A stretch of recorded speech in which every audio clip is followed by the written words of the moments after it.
Isang nakakalungkot na balita para sa pamunuan ng Manny Pacquiao Promotion dahil ang nag-iisang pambato ng MP Promotion sa international boxing na si Isaac Pitbull Cruz ay natalo kanina kontra sa kapwa Meksikano na si Rayo Valenzuela. Kumbaga ay na-upset itong si Isaac Cruz sa naging laban nito kanina na kung saan ito ang naging co-main event sa naging laban nitong sina Terence Crawford at Israel Madrimov. At naglabas na rin ng statement itong pamunuan ng Manny Pacquiao Promotion na kung saan ay masama nga po ang loob ng promotion sa sinapit nitong si Isaac Cruz. Alam naman natin lahat na nag-iisa na lamang itong si Isaac Pitbull Cruz na pambato sana ng Manny Pacquiao Promotion. Tuluyan na nga pong nag-collapse, gumuho ang management performance rate ng nasabing promotion.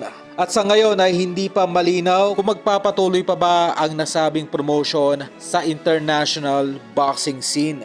At ngayon ay nababalita na maaaring tanggalin na rin itong si Isaac Cruz sa nasabing promotion. Para po sa kalaman ng lahat ay malaki po ang ginagastos ng Manny Pacquiao Promotion para lamang manatili itong si Isaac Pitbull Cruz sa kanilang promotion. Dahil itong si Cruz nga po ay isang Meksikano. Sa madaling salita ay nagbabayad po ng additional tax ang Manny Pacquiao Promotion para lamang makuha itong si Isaac Pitbull Cruz. Kaya kung mapapansin ay halos lahat ng mga fighters ng Manny Pacquiao Promotion ay mga Pinoy.